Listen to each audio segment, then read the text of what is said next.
ถ้าหากว่าการหายไปนั้นกลายเป็นเรื่องดีคอยก็จะหายไปเลยตอนนี้ถ้าหากว่าการนี้ได้เปรียบอยู่ทุกทีคอยก็จะหนีไปไกลแสนไกลเจ้าเงียบไปจะเป็นคนที่คอยใส่ใจแต่วันนี้เธอนั้นเปลี่ยนไปหาเอาเริ่มจืดจางจะเป็นคนที่คอยมองทางแต่ตอนนี้เหลือเป็นความอ้างว้างเองทักเฟซไปเจ้าก็บอกหาเมสเซนเจอร์เจ้าก็บ่ตอบอยากจะรู้ว่าเจ้านั้นเป็นถึงไหนขอโทษที่เข้าไปรบกวนเด้อต่อจากนี้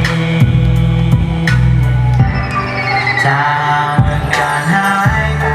นั้นกลายเป็นเรื่องดีคอยก็จะหายไปเลยตอนนี้จากเมื่อการนี้ได้เปลี่ยนอยู่ทุกทีคอยก็จะหนีไปไกลแสนไกล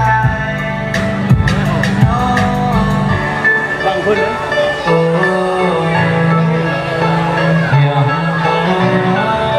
FC รู้สึกว่าครั้งนี้พูดได้เลยนะ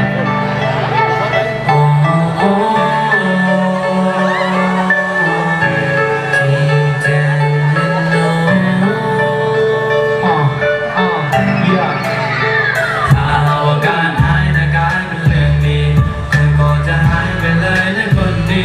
เธอก็มาสนมาวนเลยเบบี้และก็ขอให้เจ้านะจงโชคดีกับคนใหม่ที่เจ้าไม่ฝันกับคนนั้นที่เจ้าไม่ใจมันส่วนตัวไอ้ก็คงต้องหยุดฝันถ้าหากว่าหันนั้นมันมีน้ำตาไอ้ก็ขอเป็นคนที่ล้ำลาเพื่อให้เจ้าได้สุขลากับคนนั้นที่เจ้าเลือกมาอยากขอโทษที่เข้าไปรบกวนอยากขอโทษที่เข้าไปวุ่นวายต่อจากนี้จะมีอีกแล้วนะถ้าเมื่อการหายไปนั้นกลายเป็นเรื่องดี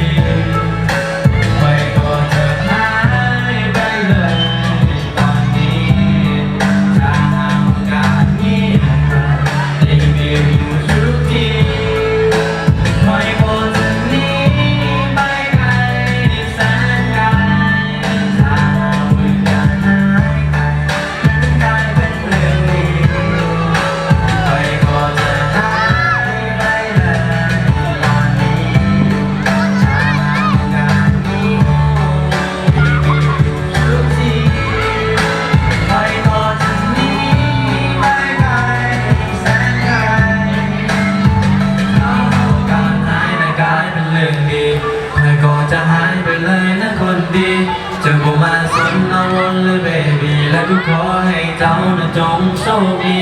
กับคนใหม่ที่เจ้าน่ะใฝ่ฝันกับคนนั้นที่เจ้าไว้ใจมันส่วนตัวอ้ายก็คงต้องหยุดฝัน